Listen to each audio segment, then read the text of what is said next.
They said I wouldn't make it. They said I wouldn't be here today. They said I'd never amount to anything.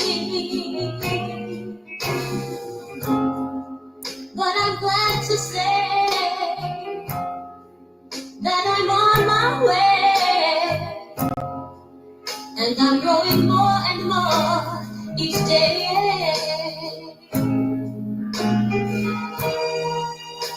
There would be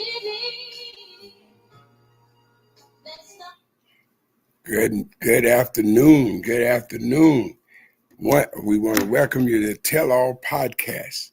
Today we are having a discussion. This could have happened to your family. This could have happened to your father. This could have happened to your son, your mother. This could have happened to your son. This could have happened to your daughter. This could have happened to your family, but today it has happened to the Woodbury family of Marion County.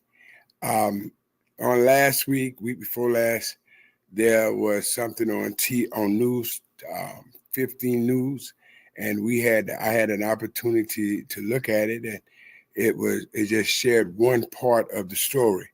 And I'm so happy because of this podcast now.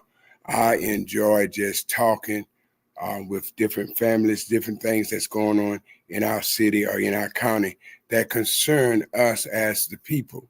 And tonight we are going to have people, the mother and father of the victim, and whatever went on.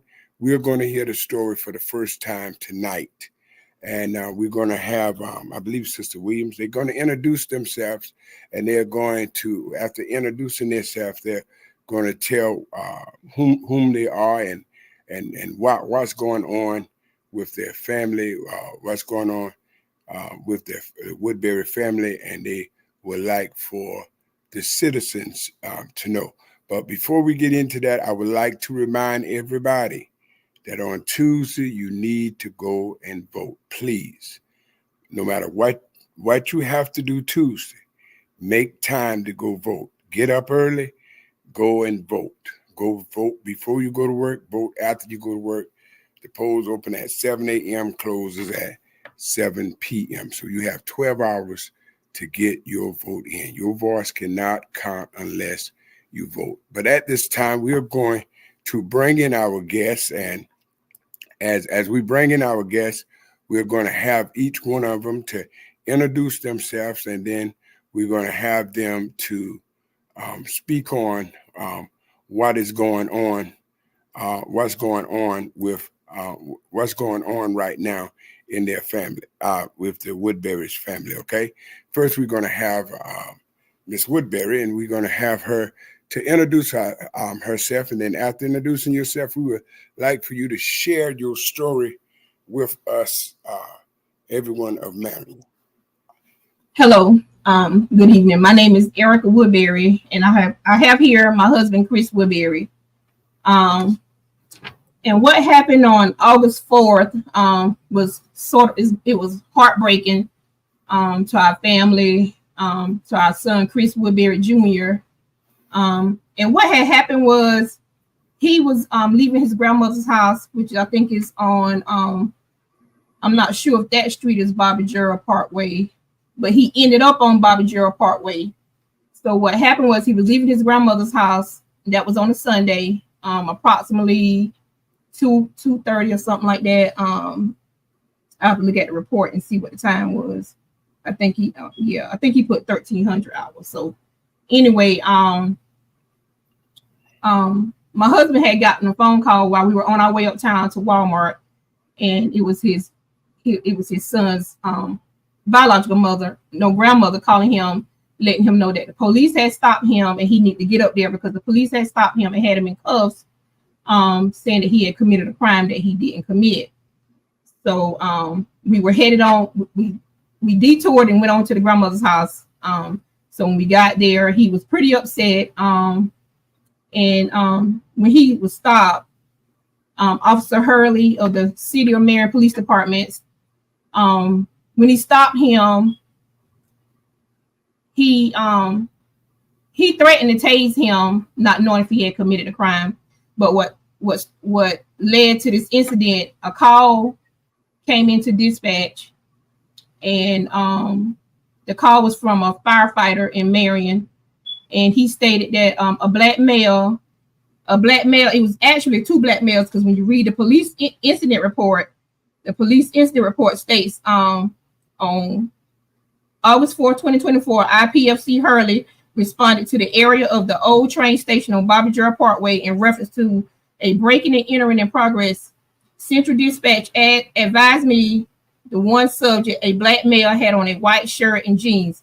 Central also stated the caller did not know what the other male was wearing. So we never really even discussed that part with the officer or Chief Flowers, because nothing was never brought up on the other male. Everything was being accused. Our son was being accused of everything. So as I said, when he got to our son, and on the we finally got the video released to us, but they explained to us the first 15 minutes.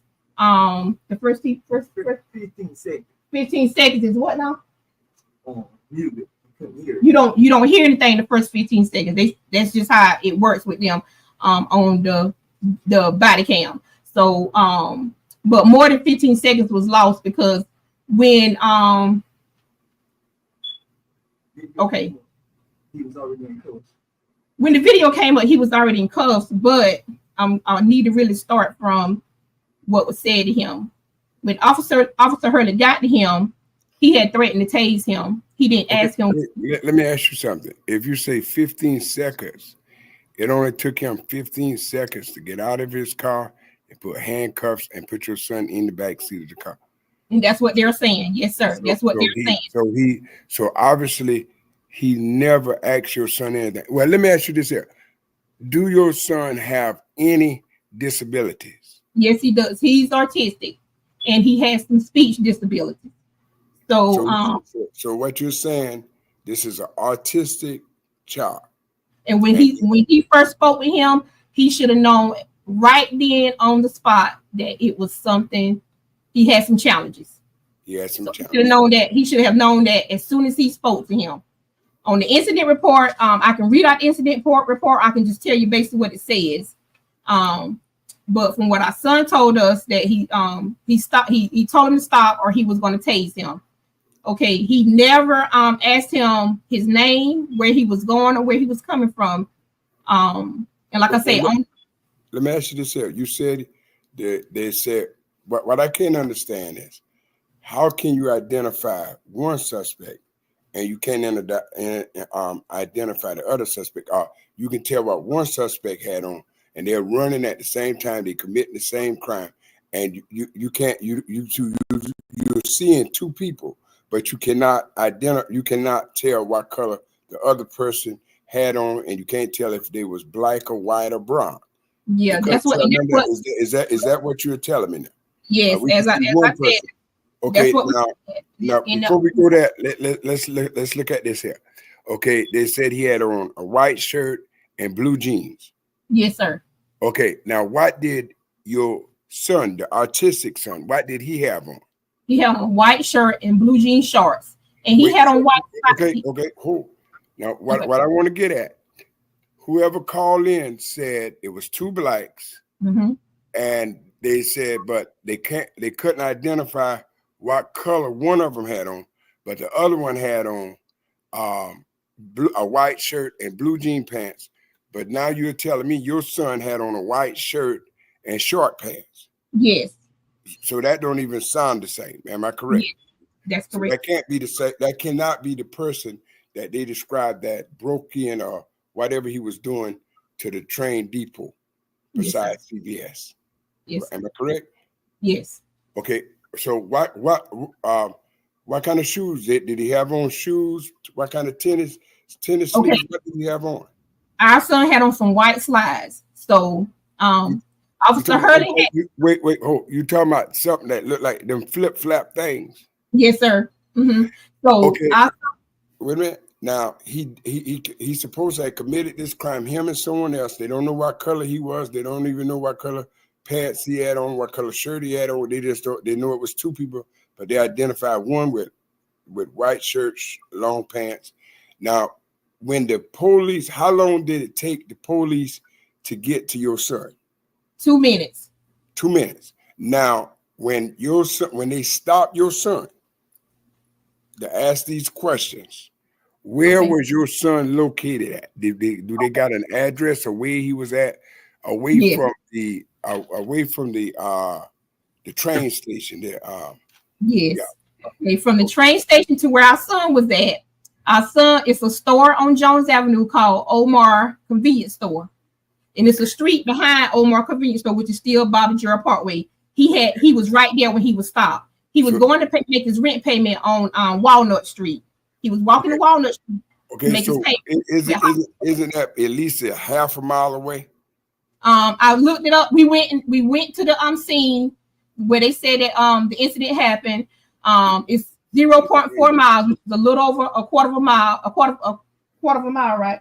And then we got it in yards and we got it in feet. So therefore, he could when the video shows you if he was that far, if he had got that far in 2 minutes, he would have been breathing hard. If he had on slides, like you said, I'm quite sure he wouldn't have on slides. But see, number one, that's what my point is.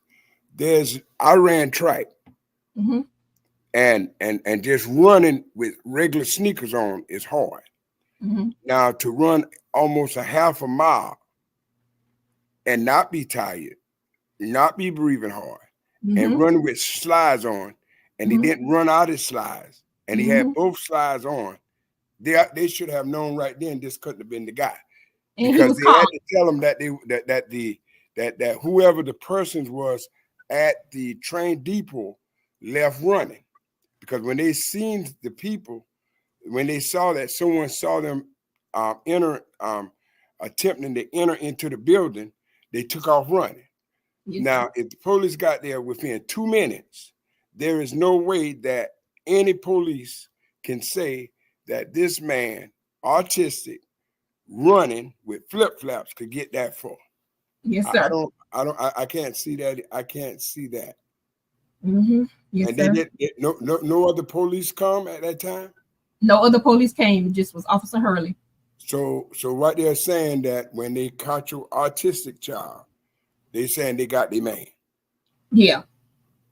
Did they ever ask him about the person that supposed to have done this with him? No, they didn't ask him any of that. They didn't even say nothing about a second person. They never mentioned that to you. When we got the incident report, the police report, which states he was charged with breaking and entering. So this is the report right here. I know y'all probably can't see it, but I can read it. But anyway, when we met with Chief Flowers, and then my husband knows, he works in law enforcement. I worked in 8 years. He's been in it 20 plus years. So we know we're very well known for one in the community. Very well known, and we know a lot of people, and we work in law enforcement enough to know certain things. But he knows this is a new officer. I've been out of law enforcement a while now. I only worked the 8 years, but I've been out of it a long time. So the new officers, I don't know them, but he knows them because he's still in law enforcement. So he has this officer phone number. That's how well he knows him. Our son tried to inform him who he were, thinking that might de-escalate the situation, because he had got really upset and scared. So he told him that his dad was Chris Woodbury, and he said, you should know him. He said, I think the officer said, I don't know if what did he say? I don't know him. I might know him if I see him. He said, I don't know him. I might know him if I see him. But his name is Chris Woodbury Jr. And if my husband has this officer name is in his phone, and he deals with him at the jails or at the prison farm, what have you, then how is it that you wouldn't know that if he's telling you his name is Chris Woodbury, and you speak, and this officer and my husband know each other well, and I'll try to tell you that his name is Chris Woodbury Jr., and you should know my daddy, and then you tell him, no, I don't know him, and you continue on with him in cuffs. Okay, well, let's give him the benefit of the doubt. Let's say, okay, you say he told him who his father was, but did he say, my father is over the prison farm. Did he say? No, he didn't. No, he didn't say any of that. So see that may what that see that might be something he'll say. That's the reason why I say I didn't know him. Okay. You understand what I'm saying? We're gonna give him the benefit of the doubt about that, because see what's concerning me is most of all, this young man is autistic and he's going to have enough sense to run without getting tired. He's got enough sense to run, and his flip-flops don't even come off his feet. He got enough sense to run and not be breathing hard when this police officer is supposed to have asked him questions. And Pastor Benny, he said that he was about 100 to 150 yards away from the train station. So that was a lie in the report as well. He said that he was 100 to 150 yards away from the train station. I don't care if he was 20 yards away from the train station. He cannot run with flip-flops on and they don't fall off. Mm-hmm. He cannot run and not be breathing hard. See, that's number one. If you ran track, if you know anything about running, he can't even do it. That officer can't even run and not be breathing hard. And he got on his boots, shoes, whatever he got on, he can't do it. Yes, that's sir. just impossible to run and not get tired. Now that you know, we got I would even have a problem with that. And now when they asked him these questions, they had to realize that this young man was autistic. He had to see that he had some physical, a mental. He wasn't like he wasn't normal. Let me say it like that. He knew that this man was not able. So did he try and did he attempt it to ask him who can they get in touch with to identify who he is? Yes, he did. No, didn't Boo ask him could he call him? No, sir, he did not. Our son asked him, can he call his grandma? He said it a couple of times. We have the video. That video will be released after this interview too. But he had asked him, can he call his grandma? And he asked him more than one time, can he call his grandma? He was in the cuffs. He had on a keychain around his neck, which was thrown around his neck like a animal. So he had asked him a couple of times, and then that's when he ended up letting him call his grandma to verify that he was coming from her house going to make his rent payment, put it in the drop box. And did they call his grandmother? He called his grandma. He did call his grandmother. Okay, let me ask you something. The rent money that he was going to pay his rent for, the rent money he had, did he have that on him? Yeah. Because he hadn't made it there yet. So he already had money on him, but he wanted to break in a train depot that didn't have nothing in it. Yes, sir. That's what they said. And after they spoke with the grandmother and she explained that, obviously by now I know she explained who his father is. Who his father is, right? She told no, because when he called her and told her. So at this time, even I'm talking about after the conversation, let me ask you this. Did the police officer ever speak with the grandmother? He spoke to her, I think, on Chris's phone, and basically he just wanted to know what was he coming from there. He just wanted her to verify that he was coming from there. And she verified that he was coming from there. Not coming. No, he was going to pay his rent, not coming from her house. Coming from her house, going to make his rent. Yes. And do she stay next the depot? Yes, she does. She stayed next to, so he had to walk that far. See, with the flip flap, he had to walk that far. So happened. But while he was walking, someone tried to break into the train depot. Yes, sir. While he was walking to pay his rent. And he had on a white shirt and short pants, and somebody called.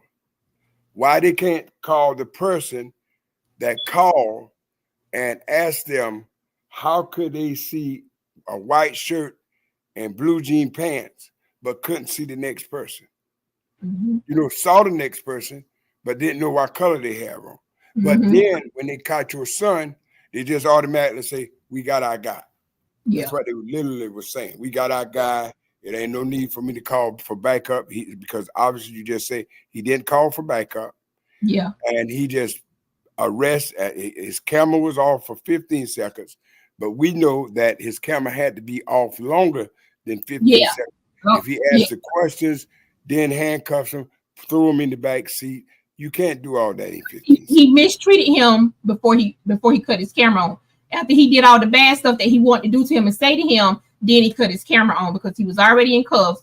So we saw any of that on the camera. You can't see any of that on the camera. And my husband ended up speaking with the officer, and the officer informed him, "Oh, he's good. He's good." Is that he did? Okay, wait. Okay. Listen.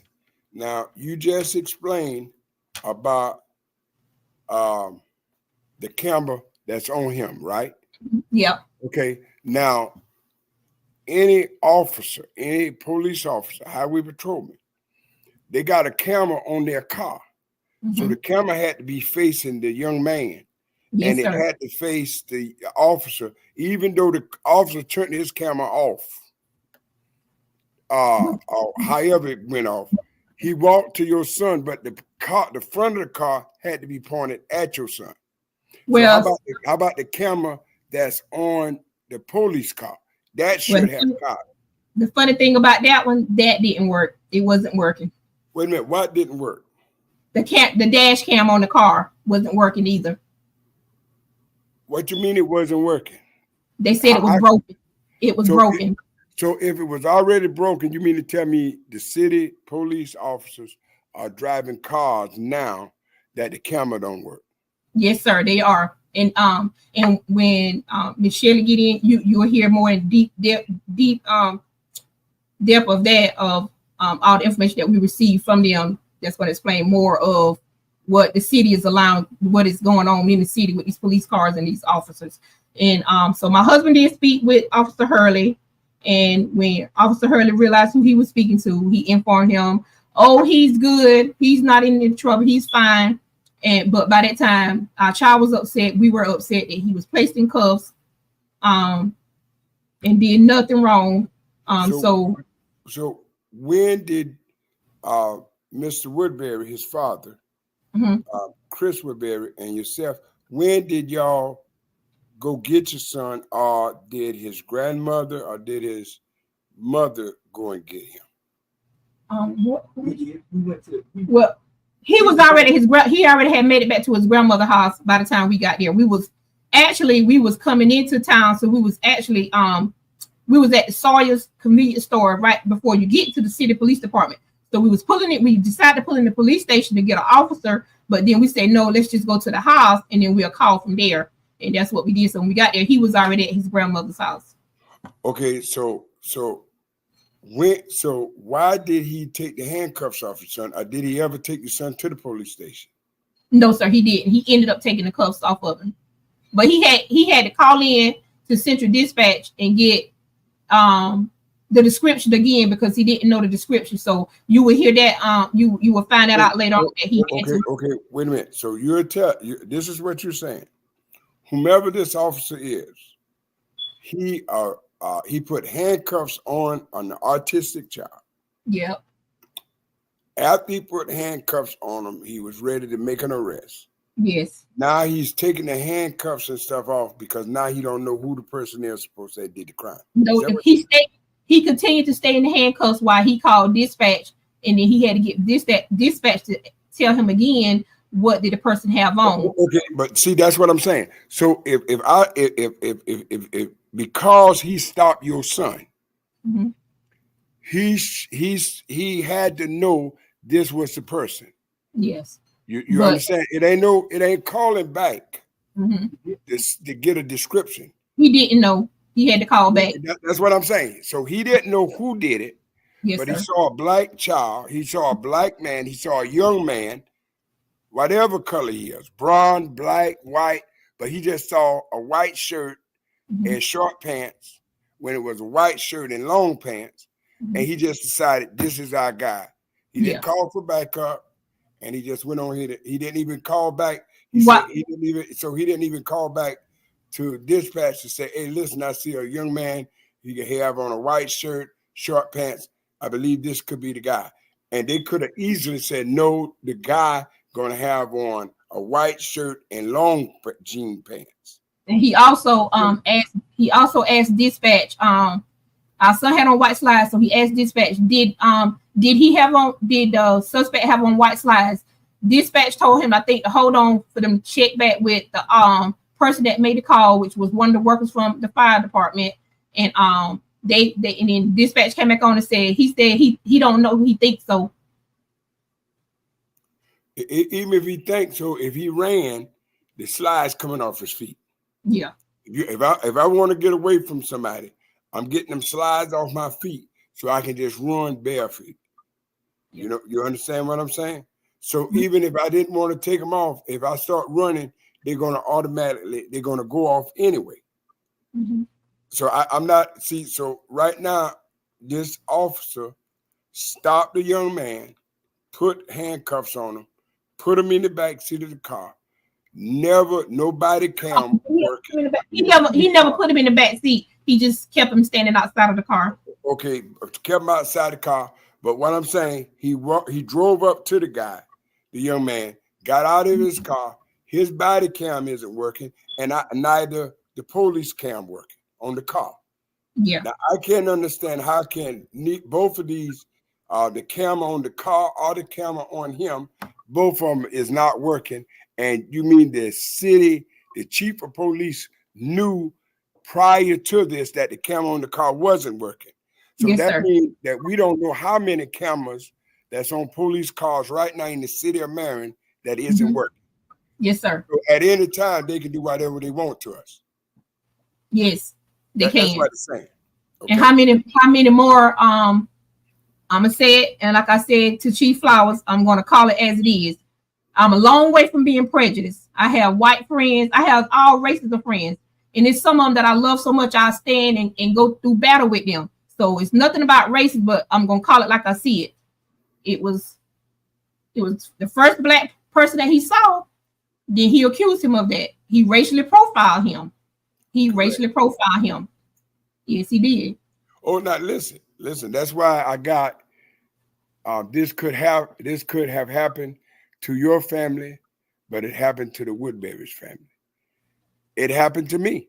I got receipts. Samantha Jackson worked for the sheriff department right now. Arrested me and my mama for child abuse. People look at me now and still believe I beat children. People look at me now and say, oh, that's the rapist in the pulpit. Samantha Jackson did this to me. So I do believe what you're saying now. I do believe it. No ifs, ands, buts about it. And it's true. And because you're black, I don't know. If it's not that, whatever reason it is, it's just funny that they stopped a black guy with short pants on and a white shirt, and he was autistic. And they never looked for the second. They never looked for the second suspect. And they never even called his name. I don't even believe it was a second. They said they didn't know what the second suspect looked like, what he had on, or anything like that. And no other police officer, the sergeant or lieutenant, whoever was on duty that day, he never even looked for him either, because my husband ended up speaking to the supervisor on duty, and he also talked to Chief Flowers right after the incident. And Chief Flowers. Well, see, what gets me is, you're going to publicly embarrass an autistic child. You're driving a car, so he knew he could do whatever he wanted to this young man, because his body cam wasn't working and the police cam wasn't working on the car. So if neither one of them is working, it's just his word against your son's word, and he's not able to talk. They're supposed to have cameras in these light posts. They're supposed to have cameras watching.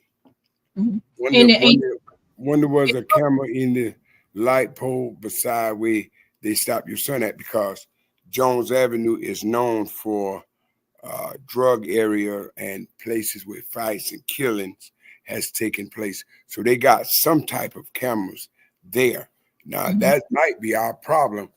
We may have innocent people in jail. We don't even, and they don't even know. And they just going on what they want to believe. The first person they see, they want to arrest him. Now, you have someone with you today. Am I correct?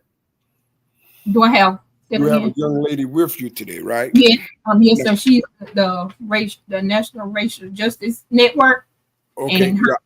I want to bring her in because I want you to tell about the experience with her and what y'all did, because obviously to this point we know that officer just arrested the first black person he saw. That's just bottom line. It ain't no other way to say that. He and in the report, and Chief Flowers explained us that he said that our son, we call him Boo Boo. He's very well known. He walks everywhere he have to go. He doesn't have to walk anywhere. We got plenty of cars. He don't have to walk, but he loves to walk and he chooses to walk. He walks everywhere he goes. When I say it's so many people in Marion County that knows him, it's not too many that don't know him. Even the school teachers, he has a history with the school teachers where they love him. Like he is a very lovable child. So he said that he didn't stop when he was trying to tell him to stop.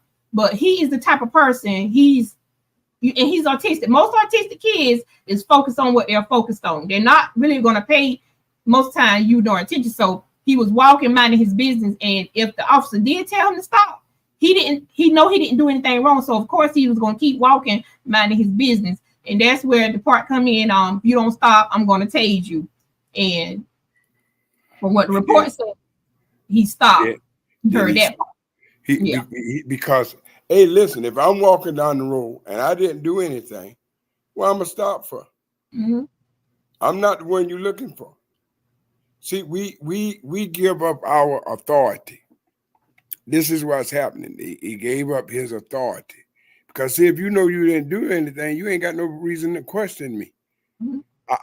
Why are you questioning me? Why are you not looking for who done it? Mm-hmm. Then after they went through this with your son, obviously they didn't look for the other person, and matter of fact, they didn't look for nobody else for the crime. Mm-hmm. That just bottom line. It just, it's just like they want to meet a curfew. They want to meet a quota. They want to meet a quota, so they can look good. Mm-hmm. Well, I'm gonna arrest this young man here. I'm gonna look good. I might can get me a promotion. I don't know what it was, but the point is, your innocent son, your innocent autistic child, got arrested for something he didn't even know anything about. Yeah, and Chief Flowers ended up contacting my husband. We was all still at the grandmother's house. He had spoke to the supervisor that was on duty then, and he spoke with Chief Flowers. Chief Flowers informed us. But he told us that day to come out there. Did he call back? He called you back. Yeah, he said he was gonna go out there and look at the video. He said he was gonna go look at the video, and he ended up calling us back and he did call back and told us to be out there after work to view the video and but what I'm getting, okay then, at that time you was thinking it's gonna be a video from beginning to end. Yes. That's okay. I got you now. I got you because that was on a Sunday. So when we got in that Monday, I worked till 5. So when I got off at 5, we went straight there. He called us into his office. When he started playing the video, he just was messing with it, and it was like the video was having trouble. It was like glitching. He couldn't never get it started. So my husband said, "There's no sound in that video." So then he started explaining like the first 15 seconds. You're not going to really hear anything the first 15 seconds. So my husband was, we was just looking confused, like, and he had just told us that he watched it the night before at his house. So he had already viewed the whole video the night before. But then if you viewed it the night before and then you come back the next day for us to view it, it's glitching. It was saying like you can tell they were saying something, but you couldn't make out what they were saying. And you could see it clearly, but you just couldn't make out nothing that they were saying. And he worked on that thing with us in there, I'm gonna say a good 15 to 20 minutes. And we really just couldn't get it. So he promised us that he was going to get with the city lawyer. Well, I asked him when he first started playing, I asked him, could I record it with my phone so that we'll have a copy of it? He was like, no, we couldn't do that. That he have to get with the city lawyer and whoever else, his people, and then go from there. So he promised us that we would get the video the next day. He said he had to work on it because the glitching was so bad and we couldn't understand nothing that was being said. We could just see what was going on. And he just kept messing with it. And we also had missed Miss Lanika Shelley on the phone with us at that time. Who is that? That's the she's the one with the National Racial Justice Network. Is this the one you got now? Yes, and Elder Williams, he's also on board with this, working on this case. Okay, well let me bring her in. Okay. Hello. Hi everyone. Could you introduce yourself to us, please? Yes, my name is Lanika Shelley Williams. I go by Shelley. I am the current National Director of Operations with Racial Justice Network.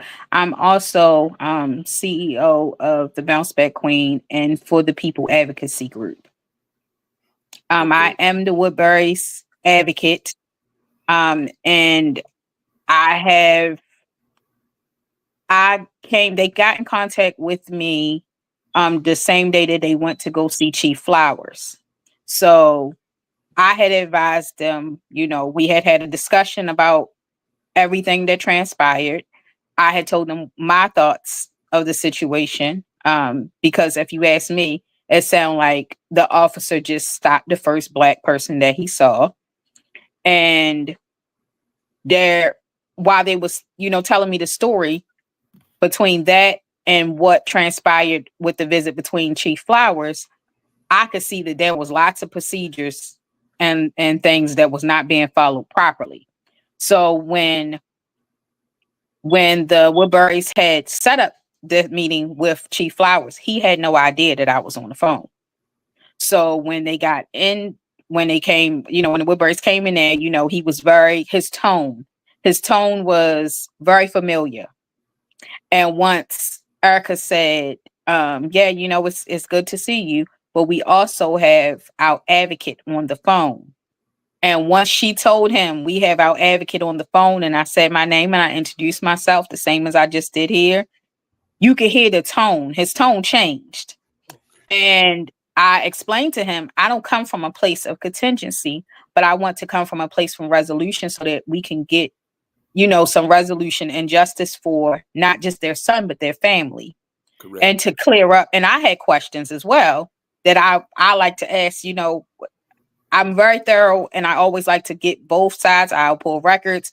So I had already told him from the get-go, I was very transparent to tell him I will be doing a FOIA request. I will be asking for this officer's records. I will be asking for your policies and procedures. I will be asking for when is the last time that you all had training for people with disabilities, because if you put an autistic child in handcuffs, first of all, there are certain laws and certain ramifications that you can't even put people in handcuffs that are autistic, depending on the crime. So, and this does not warrant one of those. So I also told him I will be requesting the video, even though he said, I heard him. I was a witness to everything that, he told Mr. and Mrs. Woodbury, that he was going to give it to him. I told him that I would be asking for it as well on behalf of the organization. And I also will be asking for the dash cam. So he was fully aware, and he said, he would get his lawyers involved. In my opinion, what they did was try to pass this off, thinking that the lawyers was going to back us up. Their lawyer was going to back me and them up. And they sent me an email basically stating that they can't give me the dash cam and body cam that I was requesting. I also asked for statistics. Now, the reason I asked for statistics is I want to know who was arrested, how many people was pulled over, what they look like, what was the ending result of these according to demographics. And this is something that they're supposed to keep for SLED, just in case of SLED, which a situation like this, SLED will be investigating. But you have to have this on call. I have asked for this same thing for many other counties inside of South Carolina and outside of South Carolina. So for me to get an email stating that they don't have this, and what they stated was the city does not, I want to read you exactly what they stated. It says the city does not maintain any such statistics and or demographics. Now, that again, I know they have to. They're supposed to. So if they're not, that's a problem. On top of that, they sent me a paper showing that the officer's dash cam was broken. I guess that was to let us know that they knew that the dash cam was broken from the get-go. Well, if that's the case, his dash cam and his body cam wasn't on, that is in direct violation of South Carolina Law Enforcement Integrity Act, which states that they're supposed to have this on not just for our protection, but for theirs. So when you go in and we're requesting this, the other thing they didn't understand is that you might not have to give it to me, but the subject in that recording, which is their son, he has the right to any recordings that he is the subject in. So what I gave back to them was that law and that statute stating that you might not have to give it to me, but you do have to give it to them, and you must comply and you must give it to them. So, and without any any edits, any redactions, anything, unedited, give up that video. So that's how we was able to even get the video. And I had a conversation with the lawyer, and basically what they told us is when the video starts, you see their son already, like Erica stated, he's already in handcuffs. His lanyard is pulled back like somebody yoked him up. But his clothes and stuff is clean. So if you had to run, and I just want to clear one thing up too, he never even made it to the train station. He was never nowhere near the train station. He had just left his grandmother's house, and he was on his way to somewhere else, and that way he was going was in the opposite direction. So he never even was near the train station at all. So that's why I was asking Chief Flowers and them what warranted him to stop this young man. But I'm gonna tell you what I did find out on the stuff that I dug up. On the stuff that we dug up in their files that the city of Marion sent to me, it states that this officer had previous history of poor writing of the incident reports. He improperly had history of not writing reports. He had a history of not wearing his his body cam. He just got wrote up last year. I think it was, I had to pull it up. Last year, he got wrote up for not having on his body cam from somebody else having a complaint. And I'm just going to be honest. If you wrote him up one time, that tells me that this was a habitual user of not putting on your body cam. Like he doesn't know policy and procedures. That was also in his record. He struggled with understanding policies and procedures. So they already knew what type of officer he was going to be before they put him on the force. And not only that, if you're going to have your dash cam your dash cam broken, if you're going to send out a broken car, you sure shouldn't send it out to an officer who had a history of not wearing their body cam. And just recently, a few months ago, he got reprimanded again for not following safety and policy procedures. Now, if in the police training, they already saw what type of officer he was going to be, why would you put this officer on the force? And then this is the result. What happened to their son is the result of negligence, and them already seeing that he wasn't going to be a good cop. If he struggled in the academy, what you think he going to do on the street? And this is not his first complaint. So nobody is reprimanding him, because in that complaint where he didn't have his body cam, it said any more offenses will result in suspension and or termination. We want him fired. He needs to be gone. And I'm holding Chief Flowers responsible, because that's on your watch. He needs to be gone on your watch. Okay, let me ask you this here: the officer that you're speaking on, the write-up about the body cam not being on, was that under the city of Marion? Yes, sir. What they sent me was all from the city of Marion.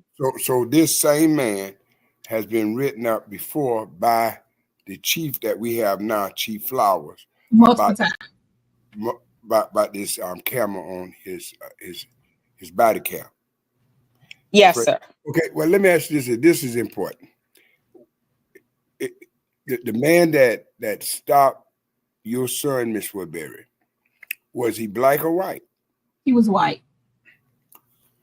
Oh, So this was a white cop, and he stopped the first Afro-American that he see. Yes, sir. Okay. All right. And now, while this meeting is going on, you are on the phone and you say that Chief Flowers changed his tone of speaking. Yes, sir. Because I could hear, like it's part of what I do is reading body language, even if it's, through audio. Right. And I could hear that his tone at first was very familiar.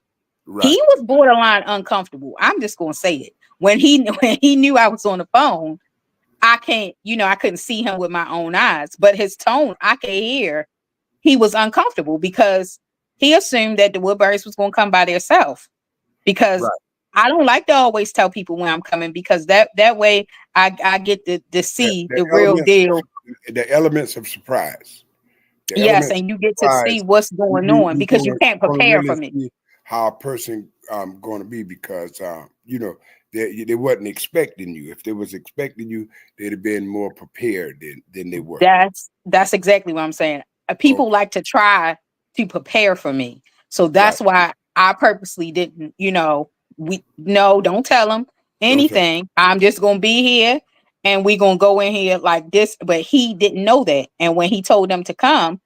And that's another reason why I think he was messing with the video, because I could hear them. Erica was like, well, we'll just try to leave it alone or something. She said like that and see if it play out. And I couldn't see, but when she told me, when I told him that's because he was pushing buttons. He started pushing buttons and stuff and started just letting it play. Let it play out and let us see it. But here's the thing.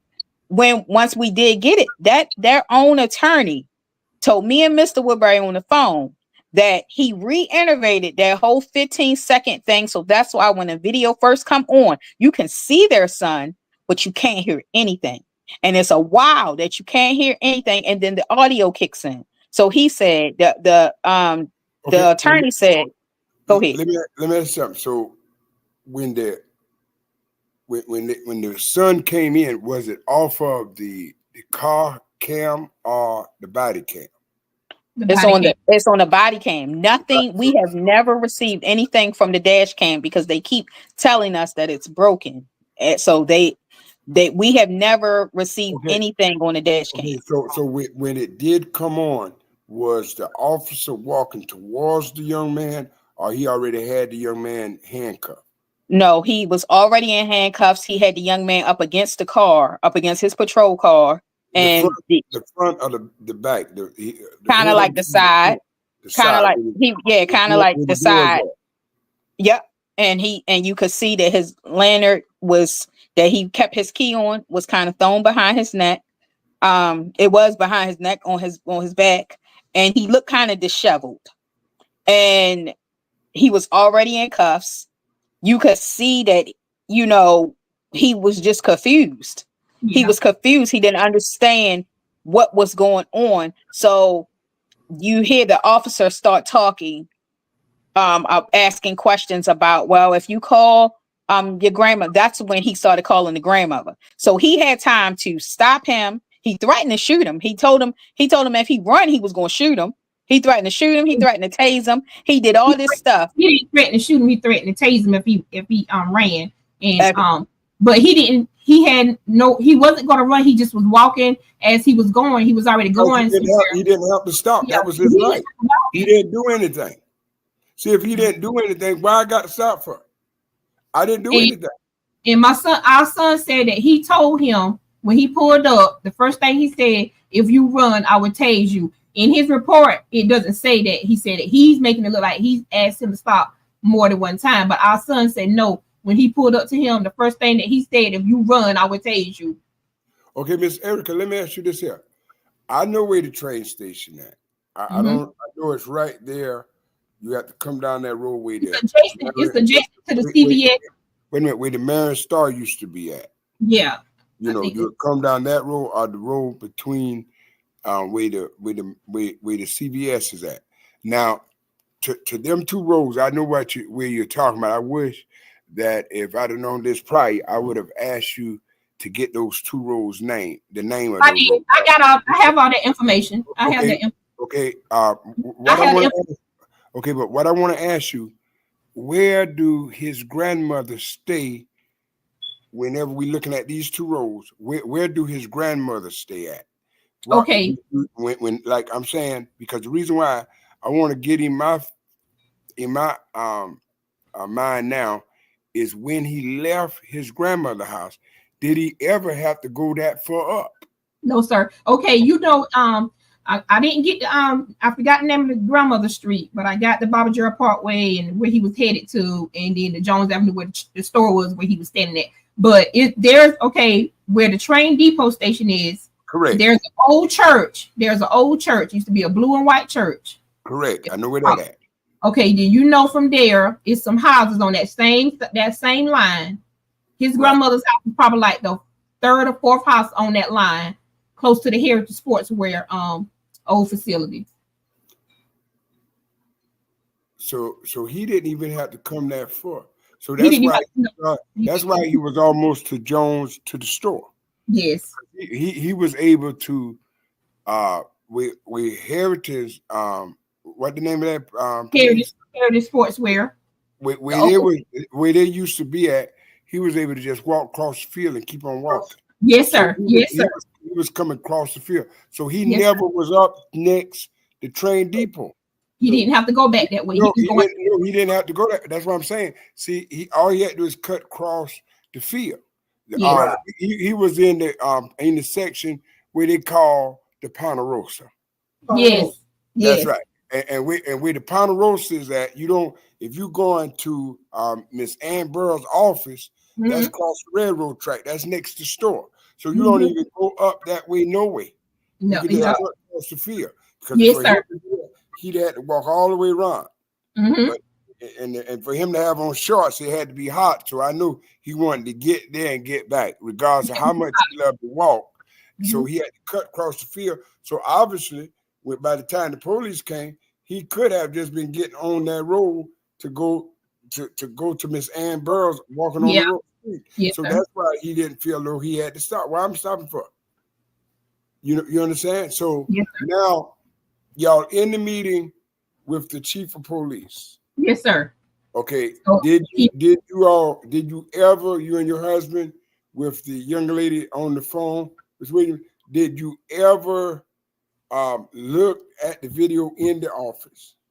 Well, he eventually worked on it. I'm gonna stay about a good 15 to 20 minutes. And as he was working on it, we were talking about the incident, and he's agreeing with us about the officer was wrong. The officer did some illegal stuff. He would have never done what that officer had done. So you're saying the chief of police, Flowers, he agreed with you all that this arrest shouldn't have never have taken place. Now, what I can understand is that it was an interview that was on the news briefly now. Yes. It's a spot and gone. Why didn't they say anything about Chief Flowers saying something like that? Did he agree? Did he say that in front of his lawyers? Have you was that the only time you met with him with her on the phone? Yes, because after that point, he promised to have us the video for sure the very next day, which was on a Tuesday. So did y'all get that? Did you get the video yet? No, sir, we didn't. Okay, now when the news people came, why wasn't you ever interviewed and the young lady that's with you, Ms. Williams? Oh, we had a very lengthy interview, but the part that they told made it downplayed what we were what happened. So it looked as if we was overreacting about a situation that was like a routine situation. Because was the lawyer doing the talking for Chief Flowers and the other officer? Yes, I'm almost certain the lawyer put the statement on the TV stating that the officer was not found wrong or anything. So it basically was like the officer wasn't wrong and he will continue to work on his job. And then the interview that was played by the news, it just basically telling that because he's now, like I say, he walks everywhere, so he is scared to walk. He doesn't walk anymore. He has been to his his primary doctor, and they're working on getting him in some counseling because it has caused him not to be able to walk anymore. He's scared to walk now. So when we did the news interview was very lengthy with Michelle and Elder Williams. He's the other advocate that's working with us as well. So the interview was very lengthy, but the part that was played to the public was saying that you hear me saying, you hear the news telling what happened, then you hear me saying that he's not scared to walk. So then it's like it downplayed it, and it's looking like to the public that we overreacted on a situation that was like a routine situation. So, but that's not what happened. How is it routine to stop an innocent man that don't have no idea what's going on? What's routine about that? Mm-hmm. That's what I can't understand. There's nothing routine about that. I wanna make a point that kind of so that y'all can understand what we was also told. So this is normally when I do a press conference, when we do a press conference, it's normally not this long. It was a while, it was a long gap. Initially, we was told that they wasn't going to make a comment. And then it's almost like once they tried to figure out what was going to be said, it kind of gave them time a little bit to make a statement and be comfortable with making a statement, but it really didn't address anything. So the things that I have pointed out here to you all that I pulled, that I had them that came straight from Marion, was not told at all in the story. We was told that it wasn't told because they would have to pull it themselves to get it from, so that the city of Marion could not say that anybody made any alterations to it. But So one thing that I feel like to his file or anything like that. Why did they pull it to see that you were telling the truth? I don't know. We wasn't aware that it necessarily wasn't getting pulled. One thing I feel like should have been the main thing that was left out was that the video started when he was already in handcuffs, and the lawyer told us they didn't have anything. He said, I wish there was more video to give you. I wish there was something else to give you, but it's not. But it's not. Okay, now, Miss Erica, let me ask you this. What did Chief Flowers say about this? He said that his officer was wrong and what he done was illegal and that he would have never done that. And he said it was a great deal of stuff that he said. But he said that he also has a autistic granddaughter, so he knows what how an artistic kid reacts to certain situations. He even told us that he told the officer this could have turned out very bad, and that this was something that he should have not done.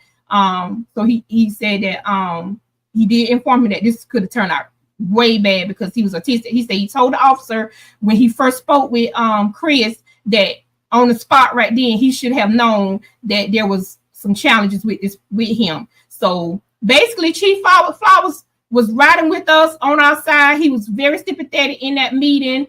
But then after that day, we couldn't get in touch with him. Every time we call him, we got text messages where we were sending him, asking him when we're going to get the video. He would never respond. So we just had to stop texting him, and we just start working on our own situation so that we can get the justice that we need for him. So, and we are going to get the justice that we need for him. Even if that means getting some people out of the seats that don't need to be there, because I feel why should we have someone that's supposed to be protecting us, the citizens, but they're doing like a cover up and trying to sweep something under the rug, that serious situation. Listen, one thing that I'm gonna tell you, and this is the truth, you never know how that makes you feel. The thing that Samantha Jackson did to me in 2012 and 13, how is it that a white woman that's supposed to not know you, first of all, she gonna arrest me and my mother for child abuse, beating a child, holding the child, And my mother was facing 10 years in prison for Samantha Jackson. I was facing, I believe, 5 years. And for me to go to jail and be in the holding cell, and because my mother wasn't able to walk or stuff like that, they put her in the middle and had her sitting there. And I had to look out a little square thing out of the door. And I just had to cry because my mother was there crying. But that's a place she never wanted to be. And because Samantha Jackson didn't investigate it thoroughly, she just arrested us. Then a couple of months later, the same Samantha Jackson, same detective, came and arrested me for rape. And I was a pastor of a church, St. Matthew Missionary Baptist Church in Ana, just became the pastor.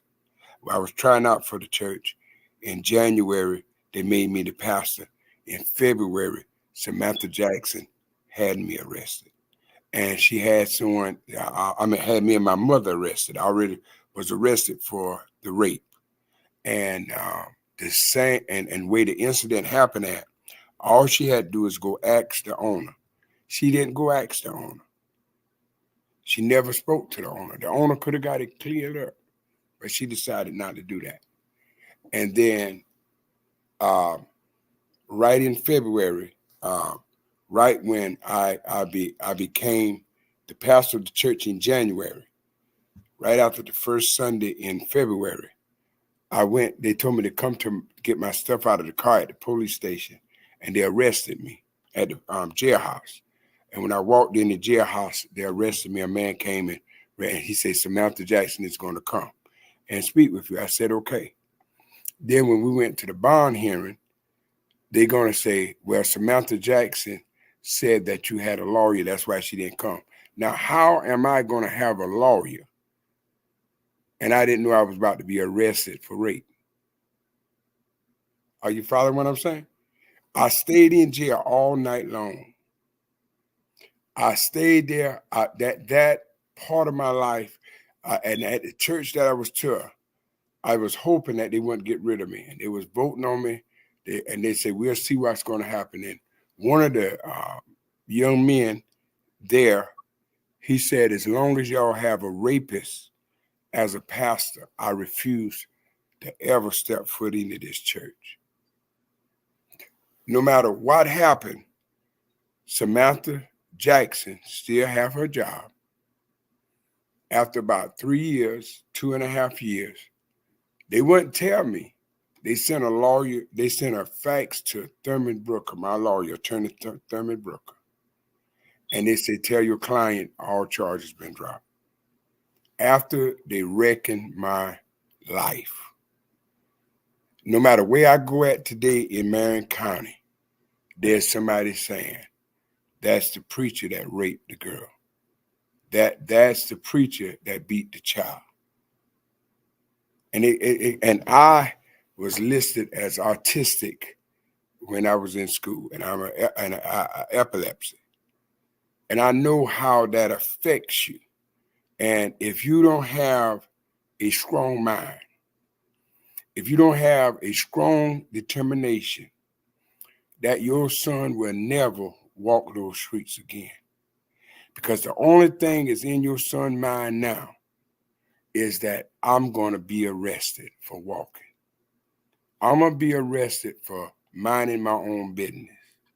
And he's going to be thinking, everybody who see him now, look at him to be somebody that's a burglar. Because sometimes I see people and they put their head down. I look at them and I speak to them. They don't want to speak. They even stop me. Some pastors call me and say, I'm your friend, but it'll be best if we having a program and like you usually come in and sit in the pulpit or come into church, until you get this here straightened out, we prefer you not to come to the church. And it's going to affect your son the rest of his life. Because the one thing I found out that the past will never leave you. Because if something happened to me tonight, they'll say, you remember that preacher was charged with the rape? That's the first thing they're going to say. You remember that preacher that was charged with beating the child? the only thing people are gonna always remember us as for is for the worst thing we ever did in our life. But nobody's ever gonna talk about the personality that I have, the personality your son have, the way he loved talking to people, the way they love seeing them walking, the way he loved waving his hands while he walking. All of that is gone now because an officer that's supposed to be protecting citizens want to get a quota and want to just arrest the first black guy they see and put him in handcuffs. And if it wasn't for his father, if it wasn't for them knowing his father, your son could be in jail, in a jailhouse right now for a crime he didn't commit. If I didn't have the guts, I told my lawyer, if they don't have a jury trial, we ain't taking no plea. They wanted me to take a plea. Preachers came to me and said, when I started the Greater Christ Temple Bible Institute in 2016, you know what a preacher told me? Why are you starting a Bible college and you about to serve the rest of your life in prison? Stop wasting your time, Benny. That made me even more determined. But see, if you don't have a determined mind, you cannot get over this. And it gets me upset to hear this and to hear about your son, because I can promise you, I've had on those shoes.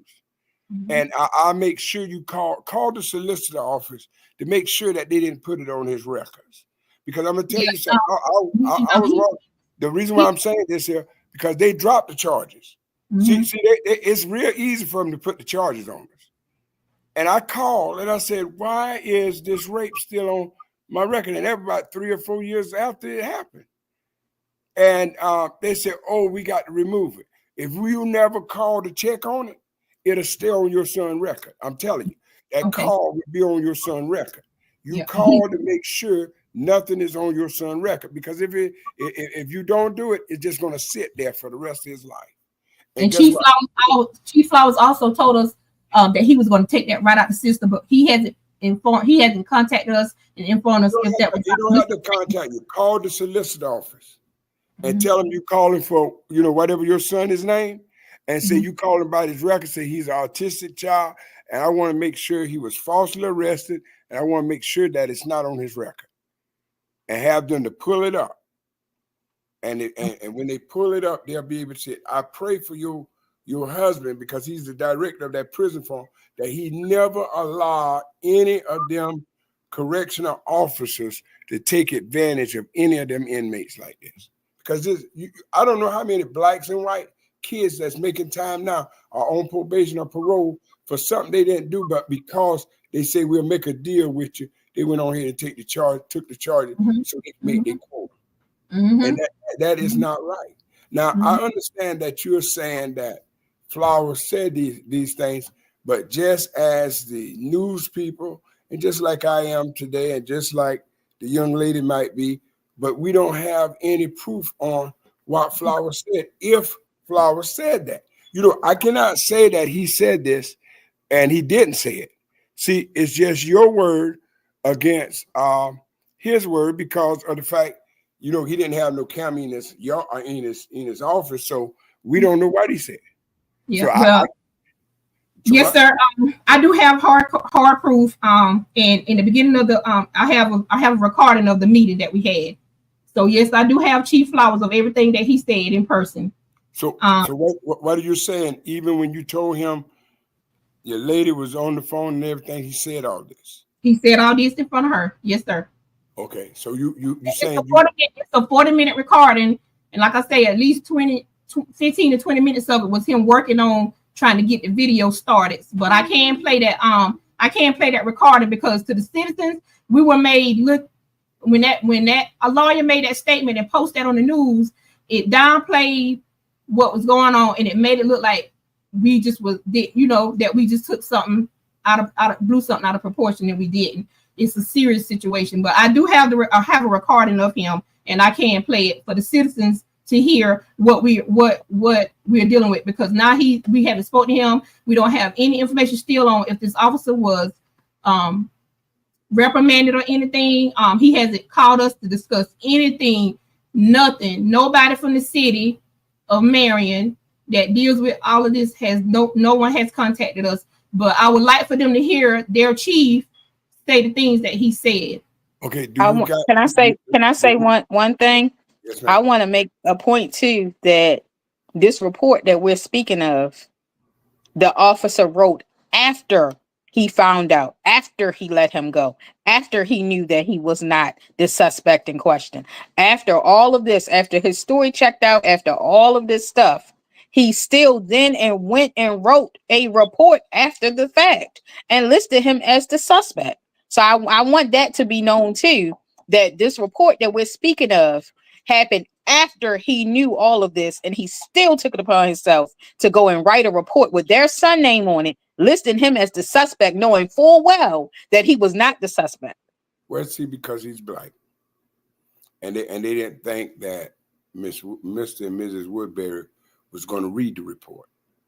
See, they believe if anything typed, anything written out, they believe that if you're black or brown, that you're not going to read it. And if you don't read it, you'll never know what's in the report. So happened they read the report. And you saying you're absolutely right. He couldn't write the report till after everything was over. But at the end, did he say this wasn't the suspect? Or he never mentioned it in his report of writing it? No, sir. He never mentioned it. He never mentioned it in his report that this wasn't the suspect. So no, that's another thing that Chief Flowers was saying too. You'll hear him on the recording saying that you'll hear him saying that he's going to remove that and that it shouldn't have been wrote up. But then that goes back to his file of him not writing proper reports and him not understanding policies and procedures. So that's why I brought those intricate things up, because it all tied together. That's right. Well, he understand, but when you believe that you're dealing with someone that's below you, beneath you, you can do whatever you want to do to them. Right. And so happened they couldn't do that to this young man because of the fact his parents are behind him. They know their son enough to know he have no reason to break in no train depot. And then where he stay at, he wasn't no way next it.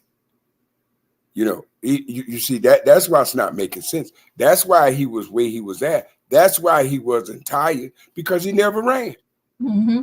Right. And it shows the rich history from your story and countless others in Marion and South Carolina, period, of just doing whatever they want to do and ruining our lives because we are Black and because of nothing but what we look like, and they ruin our lives. So that in itself, shows a history and a pattern. And my thing was, if you do this to somebody to a family that is in law enforcement, a family that's known, what do you do to the children or the young people who not connected, who family don't have? And in your case, we see what through you and through others, what they do to them. These people got to be stopped.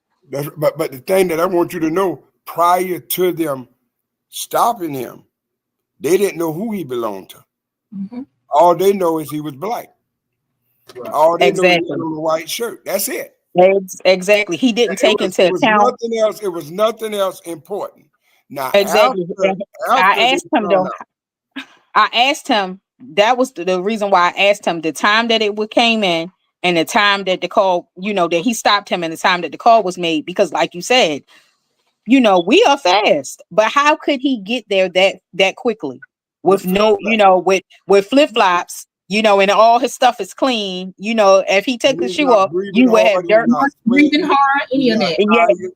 Yeah, none of this stuff checked out. But then that goes back to his record. He didn't score well with doing investigation. So that's part of investigation as an officer. And if he cannot put that together, that all of this stuff ties in. That the way that the stuff ties in is why the city didn't want to initially make a comment, but once they knew what was being put out, they felt comfortable making a comment. Yeah, when they realized that it was going to be downplayed, then they made a comment. Now this is right. And also they want to meet with the news reporter before she put it out, and it took over a week after we did the interview. It took over a week or so to get the interview played, and then they want to meet with her before it got played. Wow. Yes. They wanted to meet with her. They wanted to meet with the reporter before it got played. But I'm gonna share something with you. I did an interview with Senator Kent Williams the other day, and he was saying people make mistakes, and I don't think people make. I know people don't make mistakes. Mm-hmm. The thing about it is when they get caught. Now I'm saying, looking at this incident in the streetwise, we're talking about streetwise.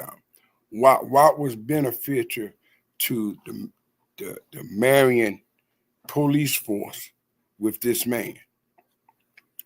Until someone named Woodbury's come and make a complaint, he's making arrests. If you're not questioning that, right or wrong, these people are going to court and they're going to jail and some going to prison. Mm-hmm. So happened, it wasn't a mistake. He just got caught. Mm-hmm. That's it. It ain't, I'm talking street talk. He just got caught. Now that he got caught, how did he get caught? Because it was a family saying, this wasn't my child. He didn't run. He's autistic. He didn't have no record. They couldn't hold him. Because I promise you, just in case if this was a black guy that had a record for burglary, Mm-hmm. and so happened they stopped him, that guy would have been in Marion County Detention Center. Yes, he would. General session with a bond. But Mm-hmm. so happened, the black guy looked the same as everybody else until he got to him and saw that he was autistic. So I that's why he's on the force, because he was making arrests. And if nobody complained, they have no reason to complain. Now Mm-hmm. he might happen to him, but nothing didn't happen to Samantha Jackson. And she did 2 charges on me. I got the receipt to show for it. Matter of fact, I wrote a book about it, and I got the warrants in the book.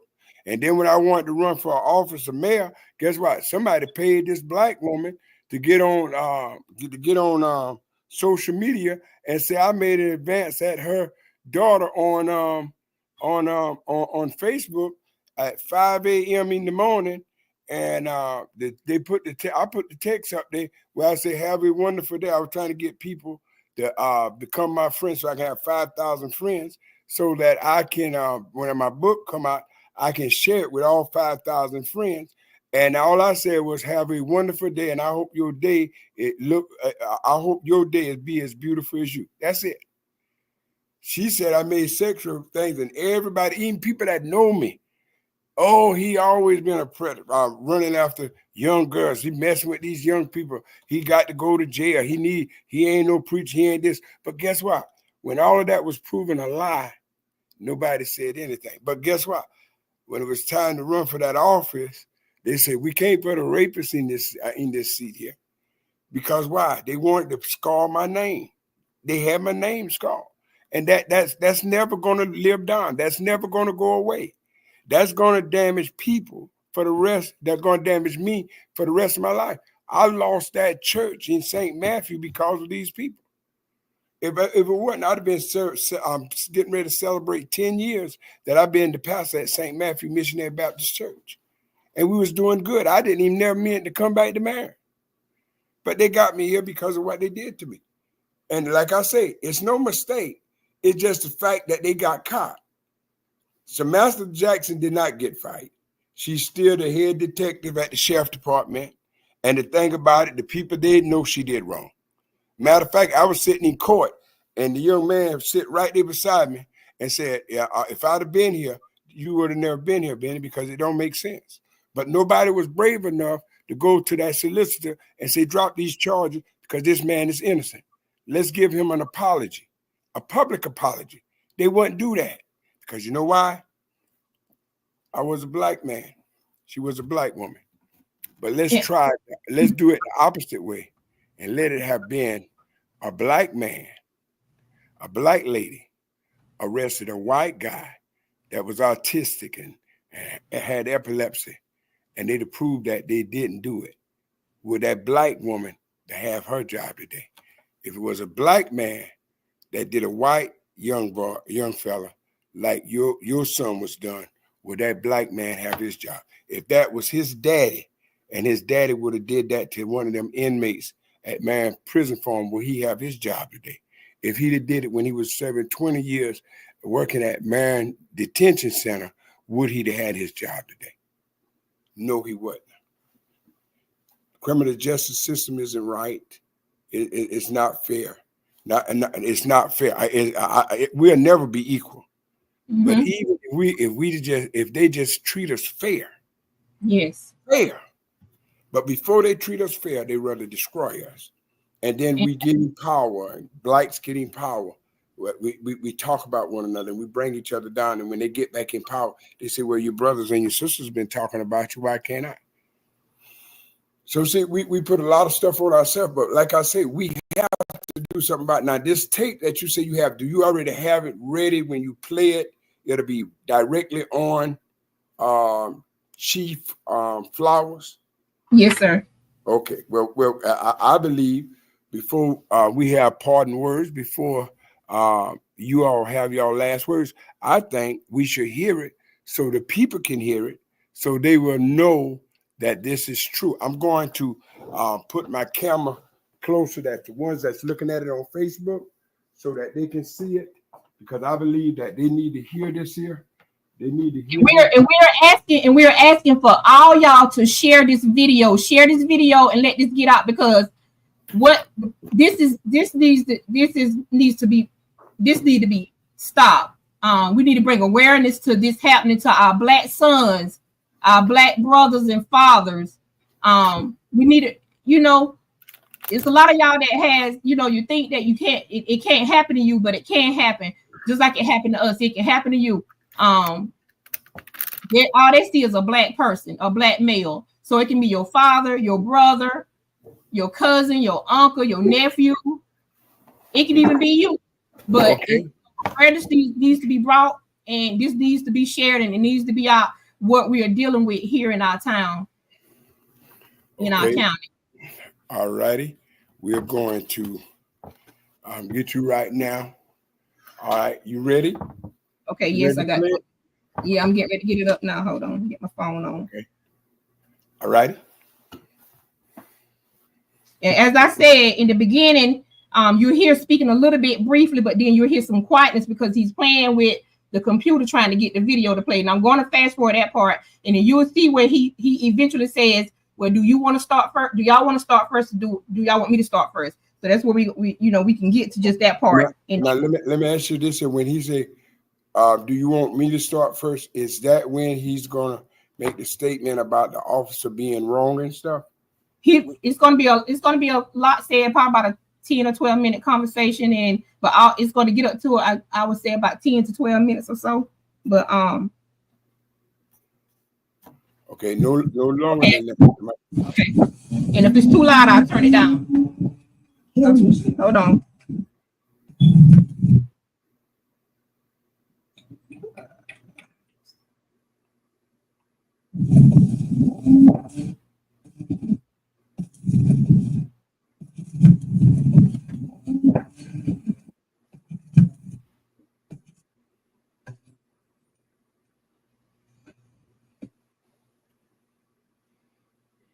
Thank you.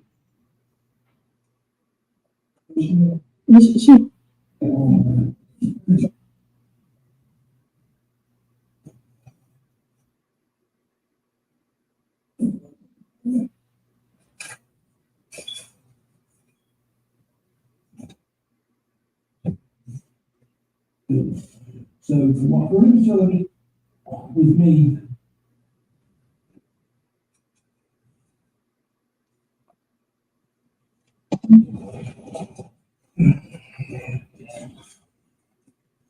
obviously this. Can y'all hear? All right.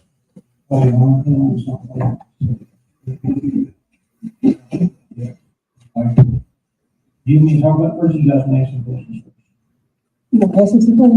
Yeah, you can go ahead and talk first. All right. When it came out with me, I found out the double is I'm not going to rehash the whole thing. I came in from last time and watched the video. Okay, well, the call came out was, black man with a white t-shirt and blue jeans on. Okay, I think, what's his name, previously, he had on a white t-shirt, I mean, blue jeans shorts. Said, it said somebody was trying to break into the building. Old transportation building. So, from what Corinne was telling me yesterday, I told her we now need to keep on this week, also get together. I look at you guys and see if we can talk that way, because I think you need to be here to answer some questions. But, he said, I got there, I said, was the guy at the train station, he was walking, away from it.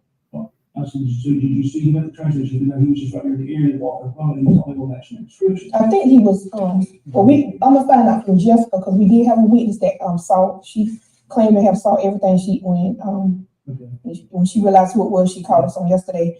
So I'm not sure if he was further down the road, because his grandma house. It wasn't right there by the. Exactly. His grandma house is past the place too. He don't even have to go back that way to go to, he was going to drop off his little rent payment at Houseport. You know where that old church is? Yeah. After you pass the old church going back towards Heritage Sportswear. Yeah. I think it's like the second or third house on that right hand side. He was right kind of in that area. Yeah, that's where his grandma stays. So he was walking the housing authority supposedly. Obviously, so what made you pick him out? Because when he matched the description, I said, okay. I said, did he try to run from me or anything? He says, no, he didn't try to run from me because he saw me, but he was just kind of off. I said, okay. Can I stop you right there? You can. Of course, when he saw the police, he was walking away because, like he said, he's autistic. Yeah. He's very lovable. So he didn't think twice probably that a police was going to be looking for him. So of course he would have just kept on walking. So he came around, and I'm gonna tell you what I said to him after that. He said he walked, so I got him, and I put him in handcuffs first. And he says, well, why did you put him in handcuffs? And we didn't match the description. I said, okay, you like he was trying to run from me. He didn't match the description if they said white t-shirt and blue jeans, and he had on white t-shirt and jean short, blue jean shorts. I did that. So I'll let you. We're gonna get the same point. But he said, so he verified through dispatch what the description was. And he asked him, I think he had on white slides. So he said, and he asked dispatch, and dispatch said, yes. The fire department did say, yeah, they had on white slides. I said, okay, but my whole point with this stop here with you is, okay, first of all, he could have saw you but not responding to anything because he could have heard you with that. He may not have been dead. So that may be the reason he didn't stop.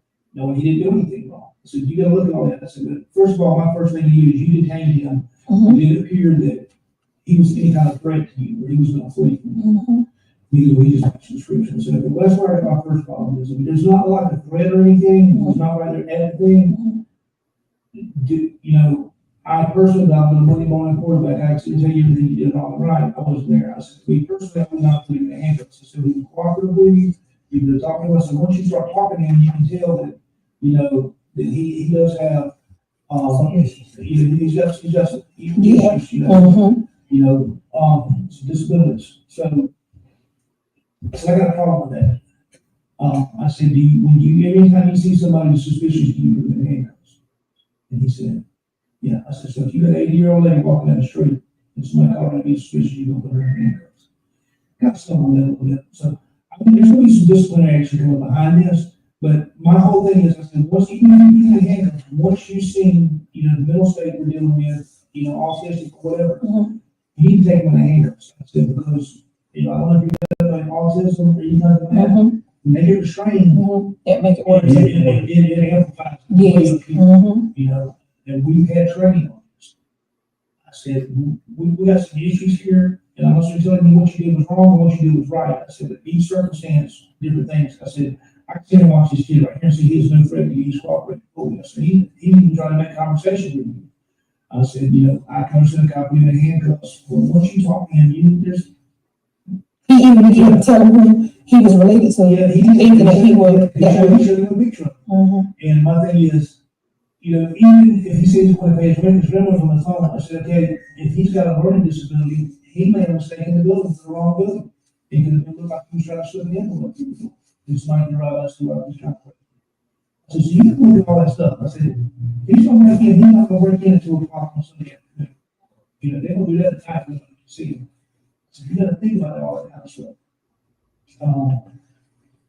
But I'm gonna bring some disciplinary action against him. I want us to sit down. You know, I wouldn't be transparent. I've known you guys forever. I've been to world y'all. You know, but even if I didn't know you and it wasn't your job, I have children and I understand that, especially I've got a granddaughter who's autistic. So I understand that aspect of it, of what you do when you kind of restrict it or you kind of back it into a corner. You know, it messes with me. And can I say this? And you may not understand it because you're not on that side, I would say, and you might understand it. I don't know. But being that we have black sons, and this is not the first time I had to come to you about a white officer, and it was twice with my the second time, I don't know, when we dealt with Betsy on that officer, did we contact officers? I think we tried to let Betsy handle it. That was with Bobby, yeah, and just all out rude. And it at this point now, we already, all of us black people that got black sons and husbands and just black people period, all of us are on edge. Every day that two of my sons drive 18 wheelers, every day they leave the house, I worry. Every day they get in their cars to come here. My oldest son got a Challenger. But you really know us, and you know we never play with our kids, so you know how firm we are with them, and you don't really hear too much about our kids. So therefore, what I'm saying, it's starting. I used to not look like this, and I got plenty of Caucasian friends, and I love them to death, and I do anything in this world for them. I will stand up for them. But when it comes down to you running into this a couple of times, and then the stuff that we start to see, it's kind of scary, and we don't know what's going to happen. And then he not knowing, we call him Boo Boo, he not knowing Boo Boo, and Boo Boo would have got scared being autistic, which he has known to get scary and take off running. He already had, from what Boo Boo said, he threatened to tase him if he ran, but it could have just been, you know what I'm saying? And I asked about that. I said, did you threaten to tase him? He said he was walking away before I got my car. So if you are going to run, if you run, I'm gonna tase you. And I addressed that issue. No, we're not tasing anybody for running. No, that is illegal. You cannot do that. No. And he already had on the cuff.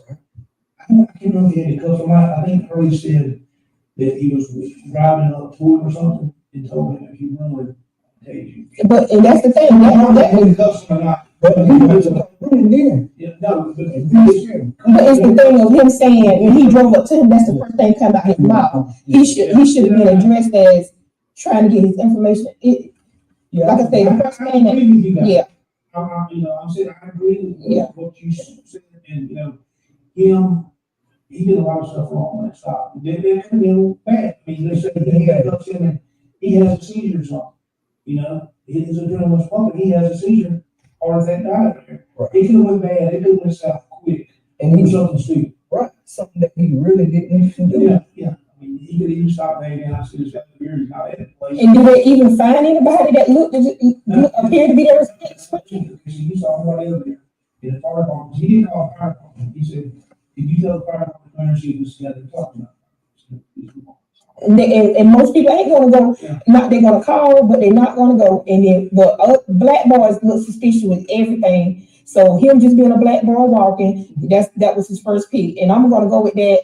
And like I say, me and you, we go way. I got much love for you, but this, when it comes down to this right here, I got to say it. I'm gonna go with this. This is what is gonna be in my head, and it's gonna always stay. It'll never leave. He saw a black boy walking. And that was it. He saw a black boy walking. He was accused right then. So we got three more sons that I got a 12-year-old. So what we supposed to tell our 12-year-old? Do we supposed to tell him that the police is going to protect him, or when he see them, get us on the phone? Why should we have to tell our children to get us on the phone immediately, or get somebody on the phone immediately when we get stopped by an officer? So it's just a messed up situation all the way around. Like it just upset the whole family. And really, we do need to have Harlan here and talk to him, because I want to ask him a question. I just want to ask him one question, and I'm gonna say it to you. If it would have been me personally, walking from that vicinity, what would he have done? Would he stop me and put me in cuffs? I'm talking about me, and he know me personally. That's how I know he knew who I was because He backed down once he found out. when I called his phone, he got me saved in his phone as Chris Woodbury. So how you didn't know when my son told you what respect? I don't care if it's respect because if I was the officer, when your son, your name would have came up, if it would have been Tony Flowers Jr. came up, I would have stopped and said, "Oh, is you related to Chief Flowers from Marion Police Department?" Period, out of respect, because I know you like that, and I know you want have your kids out there doing that. Yeah. I would have called you. And I agree. I mean, y'all know my history as far as that. I'm not gonna necessarily. Right. Everybody the same. I'm saying the doctor, everybody the same. It's just like with the jail. If you got to handle business, you handle business. That's right. Other than that, you treat everybody be the same. That's it. Like, I'm right there. He's always something. I'm hey man, your son's over here. Does that sound like him? Somebody you do. Somebody. I think this is what. So he got his phone personally. That's he should have called me. But when my son called my name and he acted like he didn't know who I was, I don't know. I might know him if I see him.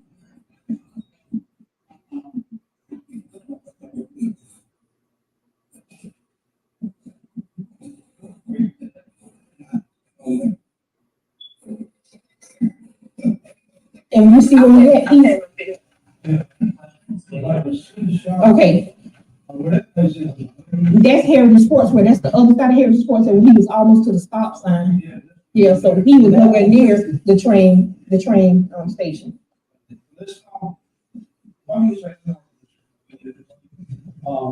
Ms. Williams want to ask you a question. Okay. Hey. Just for clarity, I'm taking notes. So the description of the assailant that was given to you all was black pants, white t-shirt, and jeans, correct? Yeah, blue jeans, yes, ma'am. Blue jeans, okay. And what there's someone was wearing, it was a white t-shirt and blue jean shorts. Yes, ma'am. Okay. And where he was stopped at, where exactly did this stop take place? Where is the money that he does? It past Heritage Sports. I know it's Heritage Sports. Yeah. He was way down from the place that he was accused of. He was probably A half a mile or so. Maybe a half. 40 miles. I mean, it might be a little more than that. It was nowhere right there. And if the police was called in, and that's the city, he would have made it that far that fast. Yeah, he would have made it that far that fast. So nowhere near. Yes. Where the alleged crime was taking place. Yes, ma'am. And from the place that he was at, that he was about, if you look at city block wide, I would say it's probably about 2 city blocks. Yeah. 40 miles. Yeah.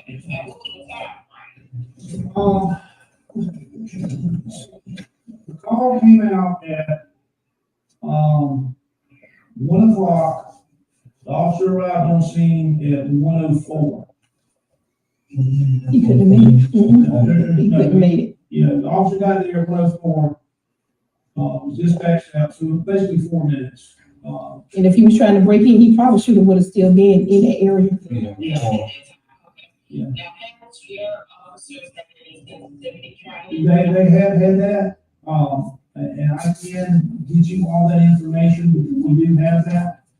We're required to have that, but I can get you that information, There's a few things I will be requesting. okay, The dash cam back and obviously, of course, not just about the cam. yes, ma'am. I would also like the statistics and demographics of stops and arrests and offset of tasing and shootings incidents with this facility, with this precinct. Okay, are you talking about law enforcement in the public, or just, you talking about our interactions as far as statistics, where we've had to, we're stopping, African Americans, or you, in the guns? Yes, the demographics of how many black people are, I can pull this from a couple of neighboring sheriff's departments before. I would like to know stops. How many black people you stopping? How many white people you stopping? How many Hispanics are you stopping? What's the results when you stop them? Do they result in arrests? Do they result in tasing or shootings or whatever the case may be? Because I know everything's different, but I know you all have to compile that information and keep track of that information because everybody's monitored, especially by slaves. So I would like to know those demographics, but sometimes those could be a telling tale. Two things. How far do you go back to this? The last 2 years. How long have y'all had it? When was the first time y'all had an incident with? It was during hurricane season when we had the issue with Mr. Bobby, and it was one of those hurricanes that came in. I'm not certain which hurricane that was. And what car he had? He had that Camaro then, but he wasn't driving it. He was driving my car. He was driving my vehicle.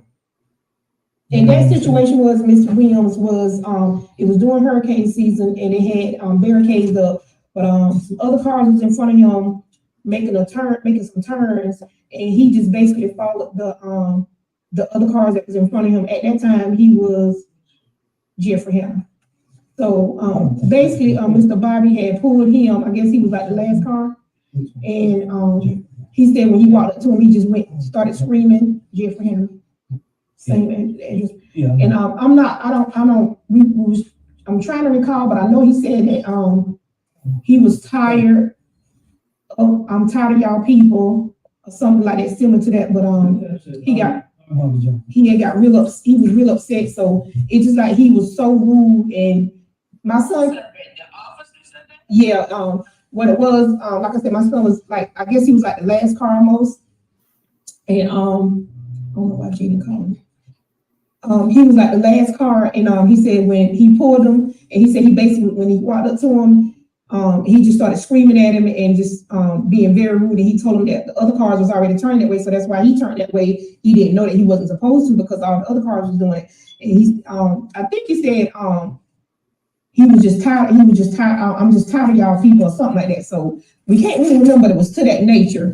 So my son was, I don't remember, but my son was highly upset. He was, I'm upset. Listen to it. Like, who's your people? What does that mean? Instead, he was tired of it. So then the second one, I think the other one happened before then. That was another Caucasian officer.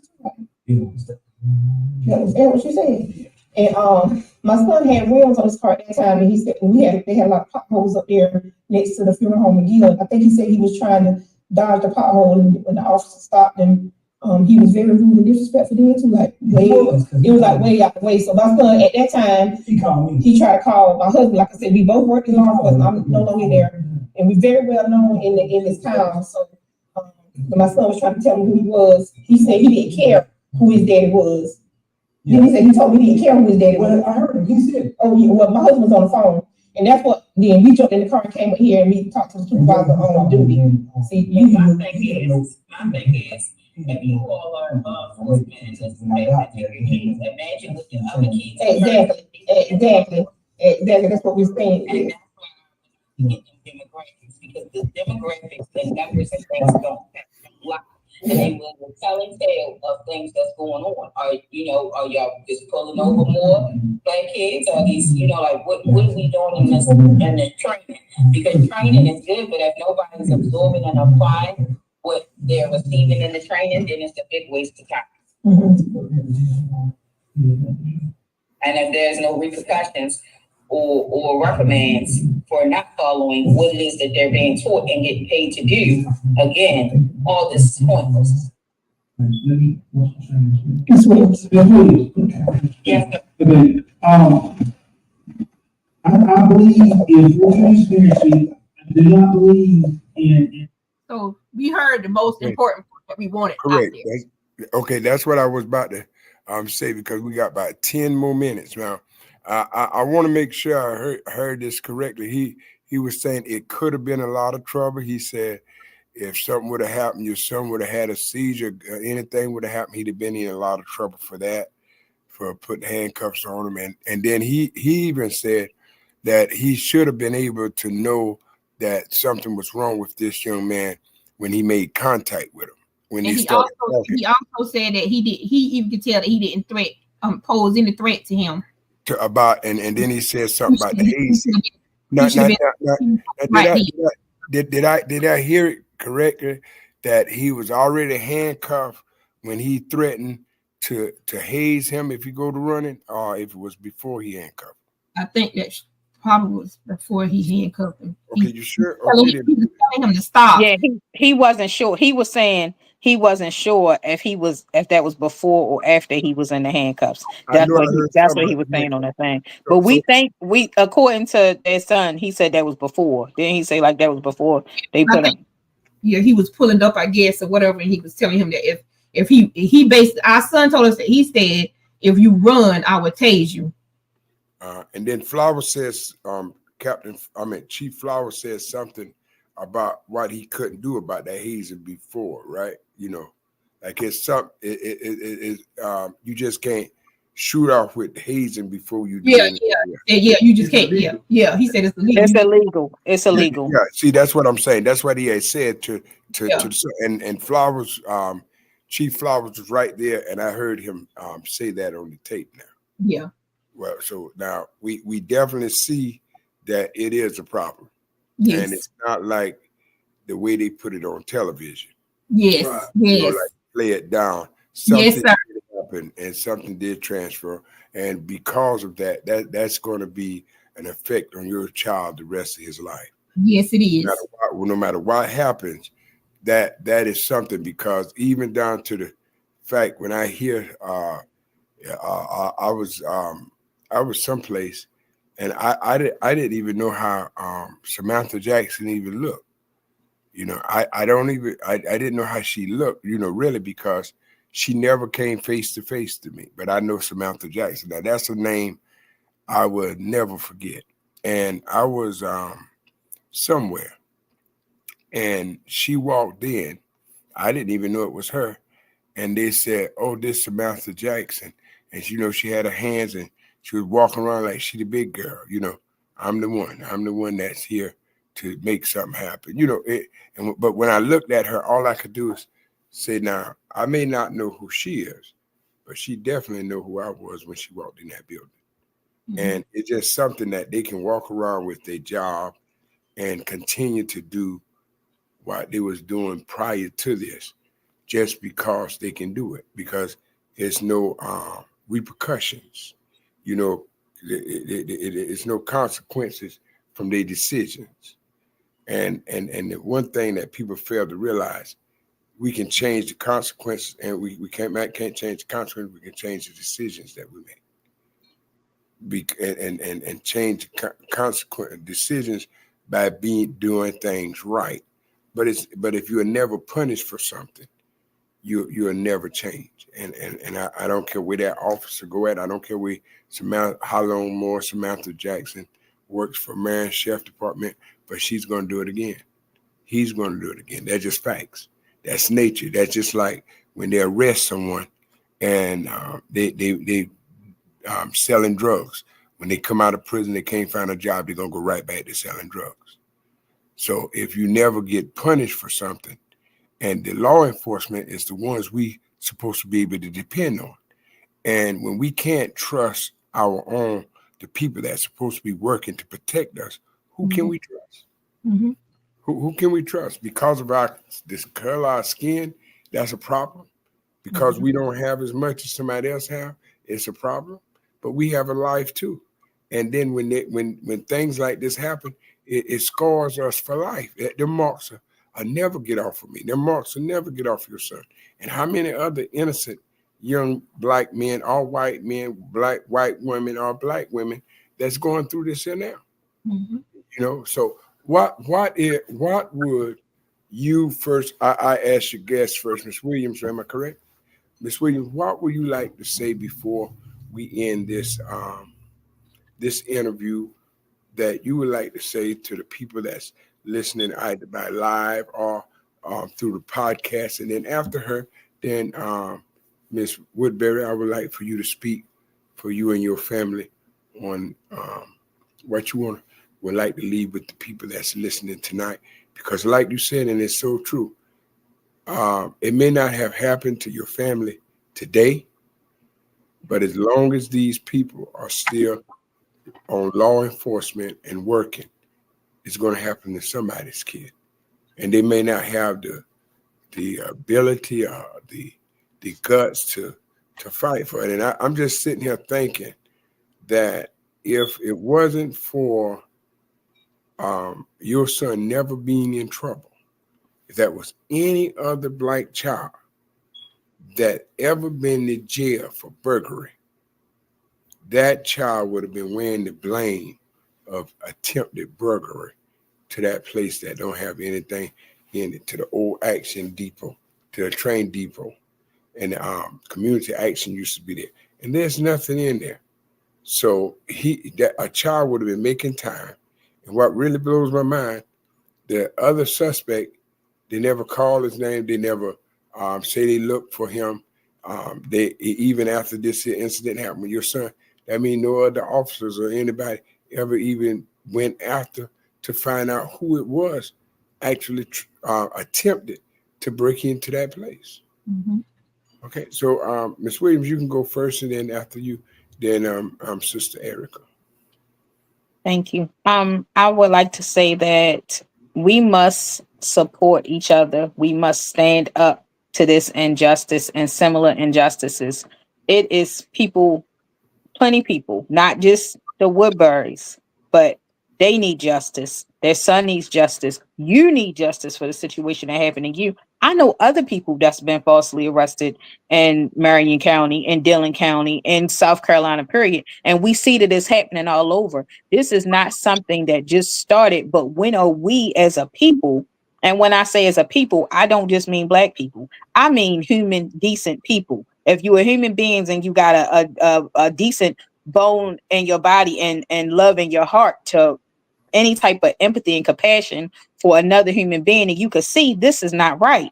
When are we as a people going to stand up and say enough is enough and we have to put this to bed? We're not going to allow for anybody to be falsely accused and life to be ruined, because that's not what God put them here for.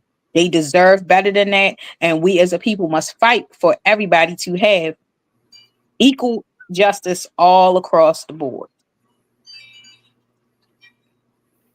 And you Sister Erica. Okay, and I just would like to say that basically, if you don't think it's going to happen again, it's going to happen again until we take a stand and take action on situations like this. It's going to keep happening and it's going to get worse. Our situation could have went the wrong way. He could not have been here today, or he could have gotten, hurt in that situation. And there, like she said, nobody has contacted us. There was no compassion.